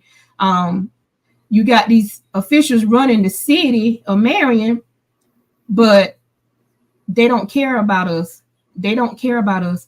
Even though we live in the county, we still have to come in the city at some point in time. So they don't care about us. I don't feel like our black men, that's including our fathers, sons, brothers, nephews, they're not going to never be protected. And like I said, they're not going to never be treated fairly. And that's all we want, to be treated fairly like any other race. And that's why it's important for y'all young people to get out and vote and put the right people in the seat so that this don't continue to happen. And as I said, it will happen again if we don't take a stand. And if this don't open your eyes, then I don't know what will. Well, to Miss Williams and to Sister Erica and and the Woodbury family, I want you to say to you all, we are going to be praying. I'm going to pray that God just continue to strengthen you, Miss Williams, and to the Woodbury family. We're going to be praying that God strengthen you all and that God help you are able to get the help that your son going to need. Because, like I said, if he don't have a strong mind and a strong determination, he's going to give up. and it sounds like he may have right now be in a depression because of the fact he's scared to leave. If he's not in a depression, he going to have low self-esteem about himself now, because he's going to start wondering about himself. If am I a criminal? Will I break in places? Am I a burglar? And then when he look at people and they point at him, in his mind, he's going to believe that, you know, they're talking about him, because that's how I am. I remember walking in a church one time and they said, that's that drug dealer. He's back selling drugs. That's that rapist. That's that child abuse. But I kept on going. I kept that strong mind. And if you don't have that strong mind, you are not going to be able to make it. And it's going to be rough for him. And we're going to pray for him. And like you say, Sister Erica, we have to put a stop to it. We can't stop guns, but we can do something about these law enforcement that's taking advantage of people in general, because they believe that they have the authority to do it, and they take our authority away. And that's why they took away from your son. And now if something was to happen to your son, he'll be scared to go to the police because they may arrest him. That's what his mind might tell him.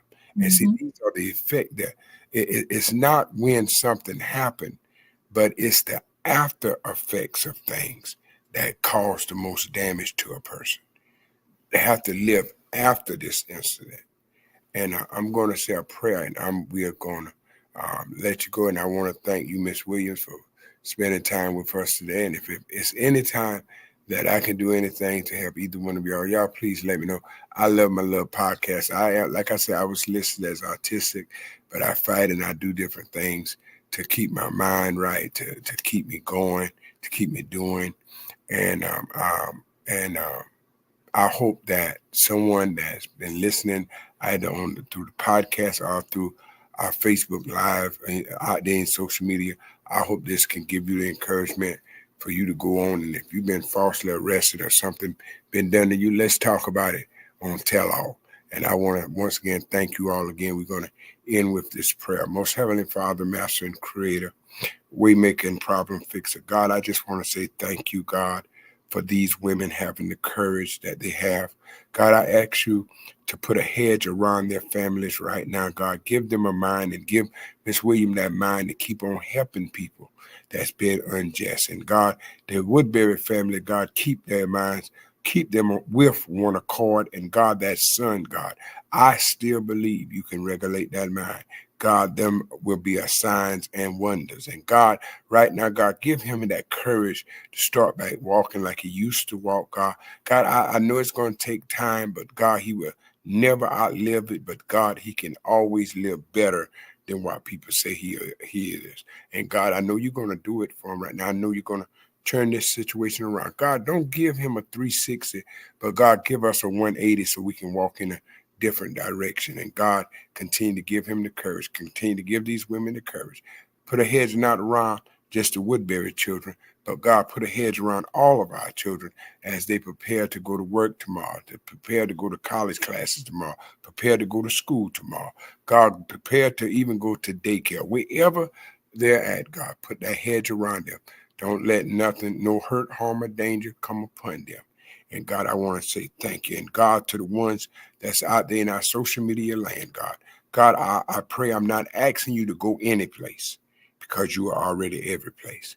But everybody that need a touch, everybody that need you to just touch them right now, God, touch them. And remind them, God, that the table has already been prepared. And God, I order this week for everybody who's listening, everybody that was on this interview, God, the ones that was interviewed, God, and even myself, God, I order this week to be a blessed week, God. God, open up them new doors for us right now and still give us favor and give that young man favor. In Jesus' name, I do pray. Amen. Once again, I want to tell y'all thank you, and y'all have a wonderful and blessed night. And I will be talking to you, Sister Erica and Miss Williams. Always know that you have a friend named Pastor D, okay? Okay, thank you. All righty. Thank you. Good night. Good night.